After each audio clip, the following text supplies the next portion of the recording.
ሺህ ሆኖ ተሰብስበዋሉ ሺህ ጉንዳን ነው የሚመስሉት ያነህና አንተ በመሬት ላይ በምትንቀሳቀስበት ጊዜ ምናቱን አትንበጣረር መሬት የሚያንስበት ሰው ሆነ አትገኝ ስለዚህ አንተ በጉዞ ላይ በምትሄድበት ጊዜ በመካከለኛ ነው የምትሄደው አንዳንዴ ከፍ አትበል ሲባል ደግሞ አንዳንዱ ዝቅ ብሎ ስብር ብሎ የሚሄድ ካለ ይሄ እብድ ነው እሱ የራሱ ስለምና ስብራትን አይደለም የሚያስተምረው ቀናት ላለ ማንንም ታከብራለህ ዝቅ ማለት የሚባለው ነገር ምንድነው ሰዎች ላይ የበላይ ሆነ አትታይ ነው እንጂ ከኢማን ቆጥሮ ጎንበስ ብሎ ሲሄድ ያዩት ዑመር ኢብኑ አልኸጣብ ቀናበል ነው ያሉት ቀናበል ነው ያሉት ምክንያቱም እንዲህ ጎንበስ ብለ የምትሄድ ከሆነ ከመኪና ትጋጫለህ እስልምና በድሎ ልትል ነው ከመኪና ተጋጭተህ ቀናት ላለ ድንገት ሰውነህና ያየ ወንጀል ካለ አይነን ትሰብራለህ የማይፈቀር ነገር ካለ አይነን ሰበር ታረጋለህ ስለዚህ መንገድ ላይ በምትሄድበት ጊዜ ነጠር ነጠር አትበል እያለ አላህ ይመክረናል ይሄ አንዱ የኩራት መገለጫ ስለሆነ ስለዚህ በቀስ ብሎ ከመሄድና መሬት ላይ ነጥሮም ከመሄድ በመካከለኛ ምክንያቱም ይሄ ኡማ ትልቁ መገለጫው ምንድነው ኡመተል ወሰጥ ነው በማንኛውም ነገር ይሄ ኡማ መካከለኛ ነው ሲበላ አይኑ እስከሚያፈጥ ድረስ መብላት የለበትም ሲበላ መካከለኛ መገለጫችን ስለሆነ ስንተኛ ሚሻንተኛለን ጧት 5 ሰዓት ምን እንነሳ ከሆነ ይሄ በሽታ ነው ህክምና ይፈልጋል ይሄም ትተዋለ ትተኛለ ሳይንሱ የፈቀደልህ ሰዓት አለ ሸሪዓው ደግሞ የፈቀደልህ ሰዓት አለ ከኢሻ በኋላ ወሬ ማውራት የተጠላ ነው አሉ ነብዩ አለይሂ ሰላቱ ወሰለም ከሱቢ በኋላ ደግሞ መተኛት የተወደደ አይደለም ወደ ስራ መሄድ ስላለብህ ማለት ነው እነዚህን ሲስተሞች ነው የምትጠቀመው ሌላው የኩራት መገለጫ የሆነውን አላህ ሲነግረን ይላል ወላ ቱስኢር خدك للناس ሰዎችን በመታናገርበት ጊዜ ጉንጭን አትስጣቸው ወይም የንቀት አመለካከት እዚህ ጋር ያወራህ ነው ግን የንቀት አመለካከት አታደርጋቸው መናቁን ተውና ሐጃቸውን እንኳን ባትፈጽመው ቢያንስ አዳምጣቸው ተነፈሳርላው خلاص እኔ አልችለውም አፉ ብለኝ ቀልብን ከምሰብር ብዬ ነው እንጂ አዳመጥኩ እኔ አልችለውም በንቀት ሂደት ግን እዚህ ጋር ያናገረ ፊትን ዞረ ማናገር የኩራተኞች መገለጫ ነው ስለዚህ ወላ ቱሲር خدك للناس ሰዎችን በመታናገርበት ጊዜ ዞር ብለህ ሳይሆን ጉንጭን አዙረህባቸው ሳይሆን እያየኸው ማናገር ነው ያለብህ ከዛ በኋላ መጨረሻ በተሻለ መልኩ ትነግራለህ ምክንያቱም ይሄ ኩራት የሚባሉ ሰዎች እንደ ምሳሌ ቀረቡ ብዙ አሉ ትላንት ኩራቱ ጣራ ላይ ከመውጣቱ የተነሳ ፊራውን ምን አለ አና ረብኩም العلى ጌታችሁ ነኝ ብቻ እኮ አይደለም ያለው ፊራውን እኔ ትልቁ ጌታችሁ ነኝ አለ ትልቁ ከኔ ሌላ ጌታ አላቀላችሁም አለ ቲቢቱ ወጠረው ልክ ዛሬ ዓለም ላይ የፊራውን ጓደኞች እንደሚፈጥሩት አይነት ሕፃን ልጆችን የሚገል የነበረ ነው يذبحون أبناءكم ويستحيون نساءكم የመጨረሻ ከኩራቱ ከንቀቱ የተነሳ ወንድ ልጅ ተወለደ ሲባል ያርድ ነበር ሴቶችን ደግሞ ይተዋቸው ነበር ለምን ወንበሬ ላይ የሚመጡ አሉ ብሎ ስለሚፈራ ለዛ ወንበሩ መክፈል ያለበት ሕፃን ልጅ መግደል ከሆነ ይገላል ገደለ ከኩራቱ የተነሳ ምን አለ እኔ ነኝ ትልቁ ጌታ አለ አላህ ደግሞ የሰራቸው ግፎች ከባድ ስለሆኑ ይህ ሰው እስከ የውመል ቂያማ መታወስ ስላለበት ምልክቱን አስቀምጧል አላህ ምን አለ فاليوم ننجيك ببدنك لتكون لمن خلفك آية اسكي يوم القيامة درس جنازة ملكة أدرجوا على الله ይሄ ነበር أنا ربكم الأعلى የሚለውን ለማየት የፈለገ ግብጽ ሄዶ ማየት ይችላል ማለት ነው አንተን ጀሰድን ሰውነትን እስኪ يوم القيامة ምልክት አድርጌዋለሁ ማን ከለከለው ለምን ሞተ ማን ሞታለው ሞተ ያ ሁሉ አመታት ጣጊያ ነበር ድንበር ያለፈ ነበር እጻን ልጅን ከመግደል የበለጠ እኮ ልቡም አይኑም የታወረ ሰው የለም እጻን ልጅን እስከማረድ የደረሰን ይሄን የተረገመው ፊርዓውን አላህ Subhanahu Wa Ta'ala ያው ለምልክት አድርጌላቸዋለሁ አለ ልብ ያለው ይማራል ልብ የሌለው ሌላ 10 ፊርዓውን ጀናዛ ቢቀመጥለትም አይማርም ግን እንደ ታሪክ መወራቱ ይህ ሰው አይቀር ያ ሁሉ ያደረጋቸው ጀነትን የፈለገች የሱን ጭካኔ የሱን መጥፎነት እንኳን ያየች እናታችን አሲያ የቤተ መንግስት ኑሮ ሳይናፍቃት ጌቷን የጠየቀችው ምን ነበር ረቢ ብሊኒ ኢንደከ በይተን ፊል ጀነ ወነጅኒ ሚን ፊርዓውን አለች የምን ባል ነው ከቆሻሻ ባል ጋር ምንድነው መተኛው አለች ቆሻሻ ባል ነው ብላ ተወችው እሷ ጌታ ያንተ ዘንድ ቤት ስራልኝ እኔ ቤተ መንግስት ይወታርልም ይናፈቀኛለች አንተ ጋር ያለው ቤት ነው አለች ያን ቤት ስራልኝ ብላ ዱዓ ጠየቀች ልጅ ከሚያርድ ሰው ጋር እንዴት ትተኛለህ ልጅ ከሚያርድ ሰው ጋር እንዴት አብረህ ትቀመጣለህ እንዴት ሳብረህ ታወራለህ የዚህ አይነት ሰው ጋር አንተም ባይገልህ ነው የሚገርመው እኮ ይህ ሰው ዛሬ አላህ Subhanahu Wa Ta'ala ለምልክት አድርጎ አስቀምጦታል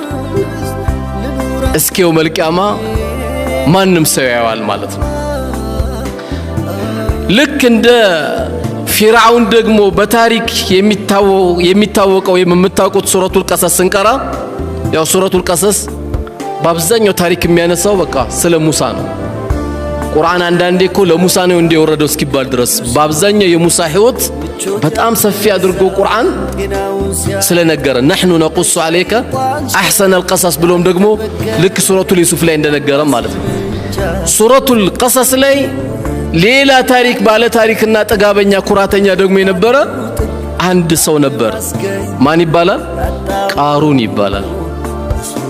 በወቅቱ የነበረው የገንዘብ ሚኒስቴር ነበር በጣም ብር አለው በጣም ይቆጥራል إن قارون كان من قوم موسى الله قارون የሚባለው በሙሳ ጊዜ የነበረ አካል ነው አለ አላህ Subhanahu Wa Ta'ala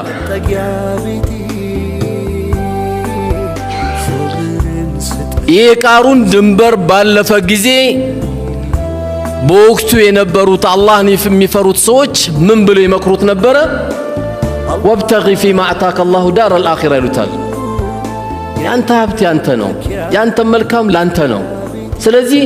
አላህ ከሰጠ ርዝቅ አካፍል ስጣሉት وابتغي فيما اعطاك الله دار الاخره ያቺ የመጨረሻ ሀገር የሆነችውን ጀነት ግዛበት ብለው ሰዎቹ መከሩት ኤን በመከሩት ጊዜ በጣም ቆሻሻ ንግግር ተናገረ አንዳንዴ እንዲሚል ሰው ስላለ ነው ዛሬም አንዳንዴ ቃሩኖችን አታጣ በጣም ከበደ የተባለው ነገር ገንዘብ በጣም ስላለው አኺራ ገዛበት የቲም خدمበት ሸህ خدمበት ዑለማ خدمበት የአላህን ቤት ሰራበት ቤተሰብ አስደስተበት ይሄ መልካም ስራ ብለው ነው ከሄዱት እነሱ ምን አለሱ ኢንማ ኡቲቱ አላ ኢልሚ ያለ እኔ የሁሉ ብር እኮ አላህ የሰጠኝ እንደሚገባኝ ስላወቀ ነው ልክ አንዳንድ የዘመኑ ሰው ይላል በኢልማችን በእውቀታችን በጥበባችን ይላል ማታ 4 ሰዓት ተኩል ስታዩ ያለ ጥበቡ ወርቋል ተኝቷል የቱን ያንተ ጥበብ በአላህ ኃይል እንጂ አንተ የለህም ቃሩን ከባድ ንግግር ተናገረ በቃ አላህ እቺን ከባድ ንግግር ቁርአን ላይ ያስቀምጣት ጉራው ደግሞ አላህ Subhanahu Wa Ta'ala ምን አደረገው ይህም ባለ ጊዜ ፈኸሰፍና ቢሂ ወቢዳሪ ገንዘቡንም እሱንም አስምጨዋላት መሬቱ ያ የጎረረበት የሚባለው ገንዘብ መሬቱን ማናገራት አስምጭ ከነ ገንዘቡ መጀመሪያ እሱ እየሰመጠ ነበረ ከዛ ምን ብሎ ተናገረ ሙፈሲሮች እንደሚሉት እኔ ሰምጬ ሙሳ ብሩ ሊወስድ ነው አይደል ብሬ ሊወስድ ነው አይደል አሁን ሰው ማለት ያለበት ተውባ ነው እንጂ ያ ረቢ ቅርበሌ ማለት ሲገባው ብሬ ልትወስድ ነው አይደል እኔ ሰምጬ ያለ አየ ሲዘጋባ አቅለ ከነ ብሩ አለ አላህ ከነ ንብረቱ አላህ አብሮ እንዲሰምጥ አደረገ እስከ የውመል ቂያማ የሚሰምጥ መሬት ውስጥ የሚሰምጥ ማን ነው ቃሩን ነው ገንዘቡም አልጠቀመው ምንም አልጠቀመው ስለዚህ እኔ በእውቀቴ የኛ ዘር መችዳሃለው እኛ ዘር እኮ በደህነት አንታወቅም የሚል ካለ የቃሩን ጎረቤት አትሁን ተው የዚህ አይነት ንግግር ማንንም የሰው ልጅ ሲወጣ ራቁት ነው የወጣው ከዛ አላህ Subhanahu Wa Ta'ala የሚፈልገውን ነገር አከፋፈለ ሲያከፋፍል ቂብላ ስለዞርክና ሙስሊም ስለሆንክ ሳይሆን ላላመነውም አላህ ይሰጣል ይሄ ኢየሱስ ስጦታ ኩራተኞች ሌላ ሶስተኛ ኩራተኞች በተለይ ወንበር አለን ጠባቂ አለን መሳሪያ አለን ከዓለማት ሀያልን ለሚል ሁሉ እንደ አምባገነን ከሚገለጸው አንዱ ማን ነው ነምሩዝ ነው ነምሩዝ በማን ጊዜ የነበረ ነው በነብዩላህ ኢብራሂም አለይሂ ሰላም ጊዜ የነበረ ሰው ነው ይህ ሰው አነ ኡህይ ወኡሚት ብሎ ሁሉ ተናግሯል እኔ እገላለሁም ሕያውም አደርጋለሁ አለ እገላለሁ ሕያውም አደርጋለሁ ሲል የነበረው እስቲ ያሳየን ሲሉት አንድ ሰው ይገልና ከእስር ቤት ደግሞ አንድ ሰው ያወጣና ይሄው ሕያው አደረኩት ይሄው ገደልኩት ይላል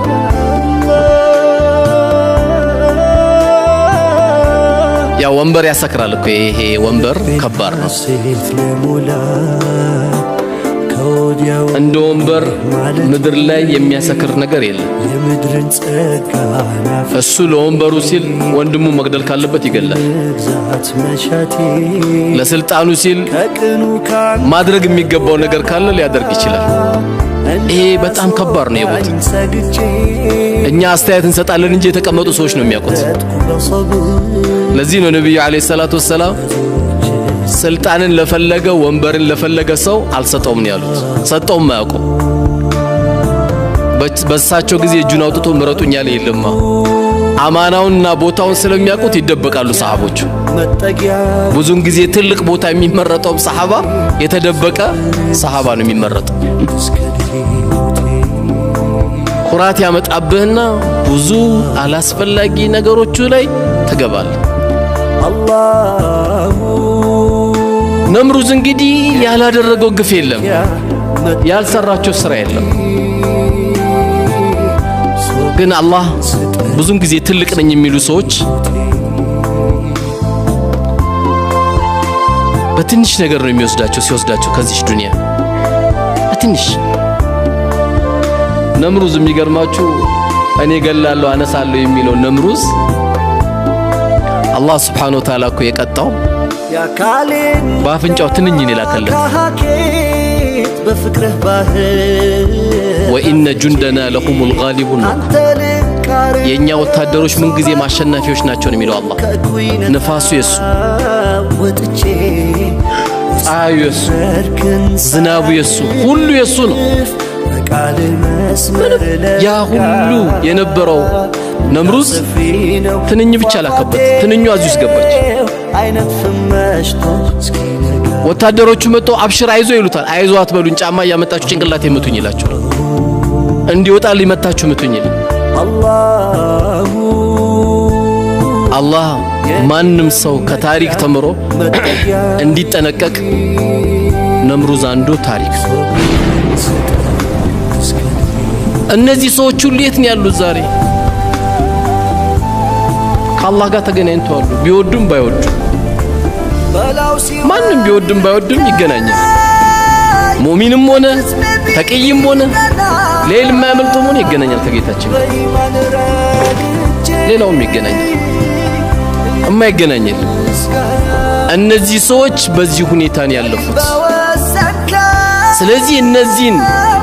ያወቀ ሰው አላህ ሱብሓነሁ ወተዓላ ከየት እንዳመጣው ላወቀ ሰው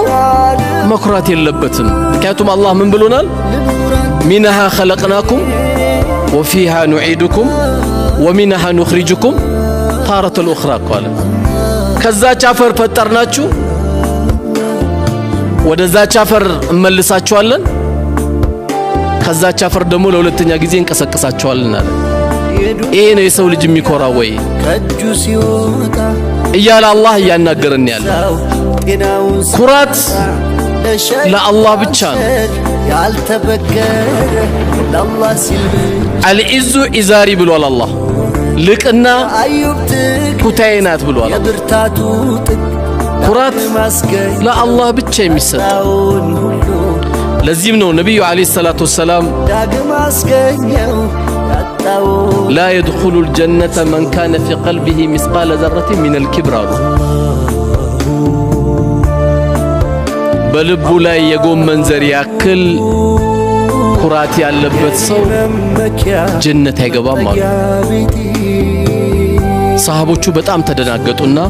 ያ ረሱሉላህ አሉ ሰለላሁ ዐለይሂ ወሰለም ኢነ ረጁለ ዩሒቡ አን የኩነ ተውቡን ሐሰን ወነዕሉሁ ሐሰን